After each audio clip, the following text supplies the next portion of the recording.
I am writing this under an appreciable mental strain, since by tonight I shall be no more. Penniless and at the end of my supply of the drug which alone makes life endurable, I can bear the torture no longer, and shall cast myself from this garret window into the squalid street below.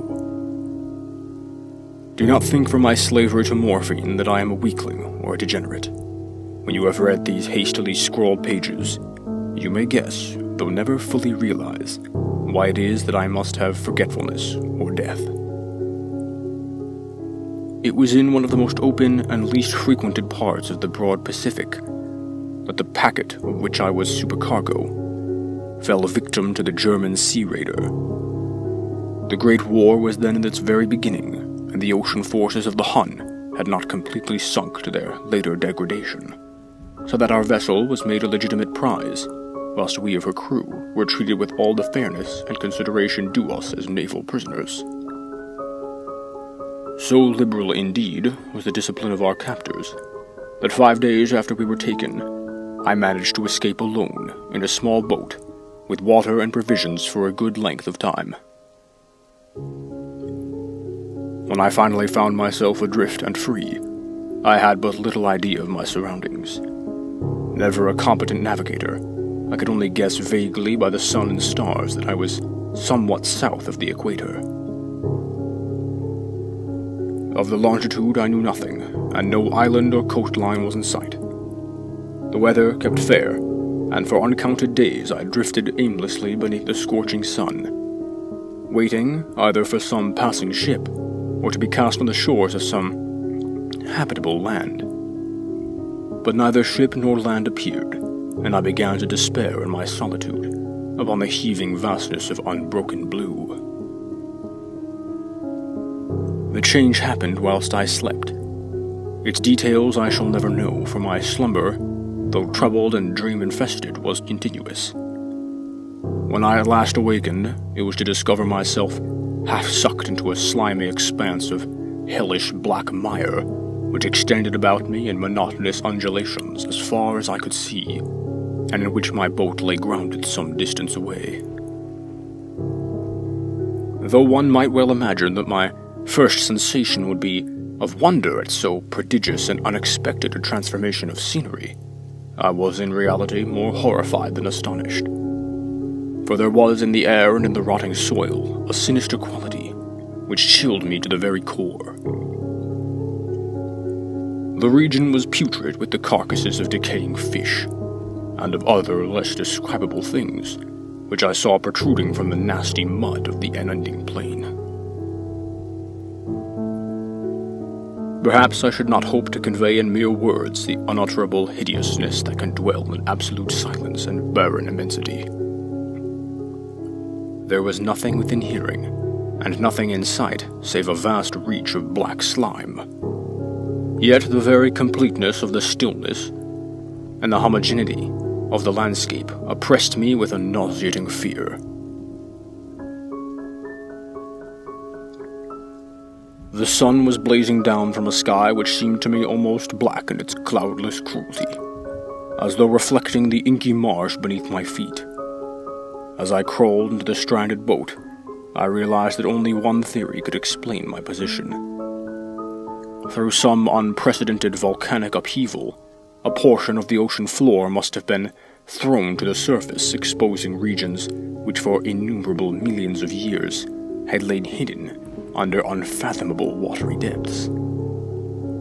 So great was the extent of the new land which had risen beneath me, that I could not detect the faintest noise of the surging ocean, strain my ears as I might. Nor were there any seafowl to prey upon the dead things.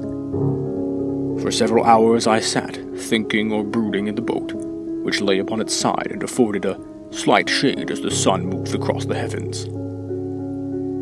As the day progressed, the ground lost some of its stickiness, and seemed likely to dry sufficiently for traveling purposes in a short time. That night I slept but little, and the next day made for myself a pack containing food and water, preparatory to an overland journey in search of the vanished sea and possible rescue. On the third morning, I found the soil dry enough to walk upon with ease. The odor of the fish was maddening, but I was too much concerned with graver things to mind so slight an evil, and set out boldly for an unknown goal. All day I forged steadily westward, guided by a faraway hummock which rose higher than any other elevation on the rolling desert. That night I encamped, and on the following day still traveled towards the hummock, though that object seemed scarcely nearer than when I had first espied it. By the fourth evening, I attained the base of the mound, which turned out to be much higher than it had appeared from a distance, an intervening valley setting it out in sharper relief from the general surface. Too weary to ascend, I slept in the shadow of the hill. I know not why my dreams were so wild that night, but ere the waning and fantastically gibbous moon had risen far above the eastern plain, I was awake in a cold perspiration, determined to sleep no more. Such visions as I had experienced were too much for me to endure again, and in the glow of the moon, I saw how unwise I had been to travel by day. Without the glare of the parching sun, my journey would have cost me less energy. Indeed, I now felt quite able to perform the ascent which had deterred me at sunset. Picking up my pack, I started for the crest of the eminence.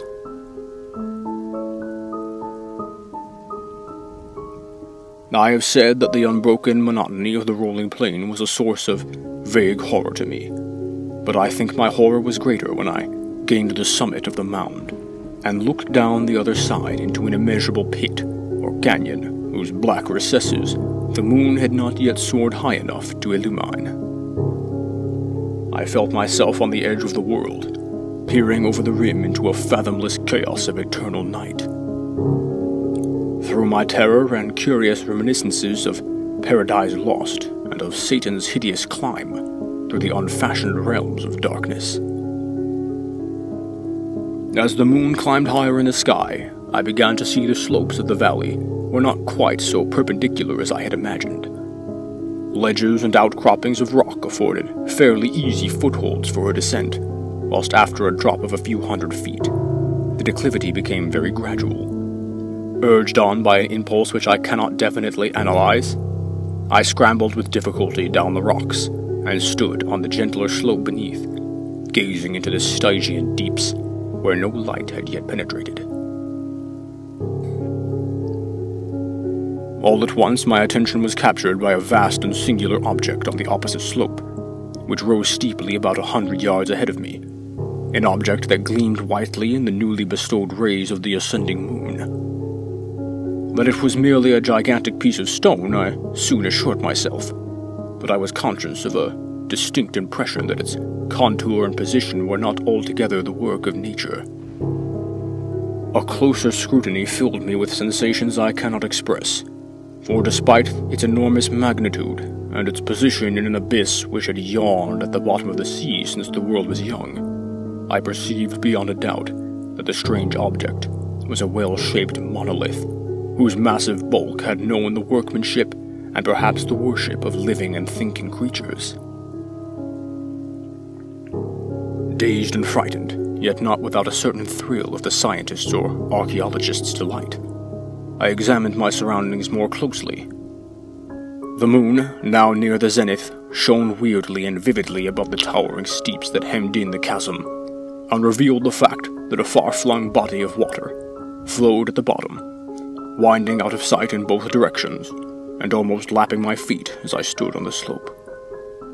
Across the chasm, the wavelets washed the base of the Cyclopean monolith, on whose surface I could now trace both inscriptions and crude sculptures. The writing was in a system of hieroglyphics unknown to me, and unlike anything I had ever seen in books, consisting for the most part of conventionalized aquatic symbols, such as fishes, eels, octopi, crustaceans, mollusks, whales, and the like.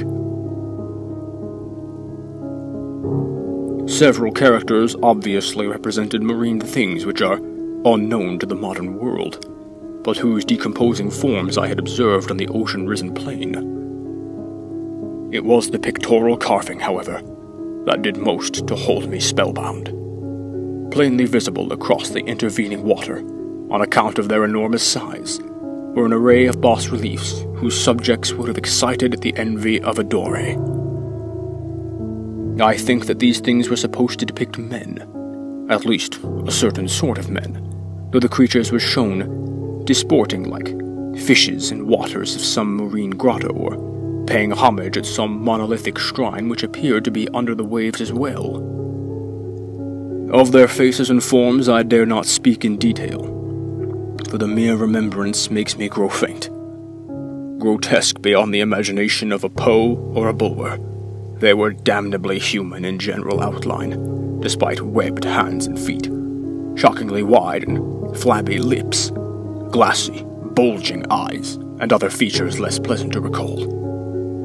Curiously enough, they seemed to have been chiseled badly, out of proportion with their scenic background, for one of the creatures was shown in the act of killing a whale, represented as but a little larger than himself. I remarked, as I say, their grotesqueness and strange size, but in a moment decided that they were merely the imaginary gods of some primitive fishing or seafaring tribe. Some tribe whose last descendant had perished eras before the first ancestor of the Piltdown, or Neanderthal man, was born. Awestruck at this unexpected glimpse into the past beyond the conception of the most daring anthropologist, I stood musing whilst the moon cast queer reflections on the silent channel before me. Then, suddenly I saw it. With only a slight churning to mark its rise to the surface, the thing slid into view above the dark waters. Vast, Polyphemus-like and loathsome, it darted like a stupendous monster of nightmares into the monolith, about which it flung its gigantic, scaly arms, the while it bowed its hideous head and gave vent to a certain measured sound.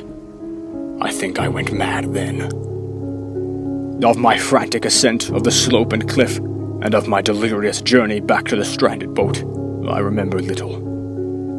I believe I sang a great deal, and laughed oddly when I was unable to sing. I have indistinct recollections of a great storm some time after I reached the boat. At any rate, I know that I heard peals of thunder, and other tones which nature utters only in her wildest moods.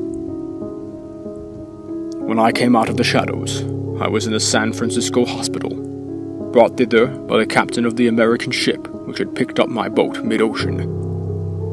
In my delirium I had said much, but found that my words had been given scant attention. Of any land upheaval in the Pacific, my rescuers knew nothing, nor did I deem it necessary to insist upon a thing which I knew they could not believe. Once I sought out a celebrated ethnologist, and amused him with peculiar questions regarding the ancient Philistine legend of Dagon, the fish god. But, soon perceiving that he was hopelessly conventional, I did not press my inquiries. It is at night, especially when the moon is gibbous and waning, that I see the thing. I tried morphine, but the drug has given only transient surcease, and has drawn me into its clutches as a hopeless slave. So now I am to end it all, having written a full account for the information or contemptuous amusement of my fellow men. Often I ask myself if it could not have all been a pure phantasm, a mere freak of fever as I lay, sun-stricken and raving, in the open boat after my escape from the German man-of-war. This I ask myself, but ever does there come before me a hideously vivid vision in reply.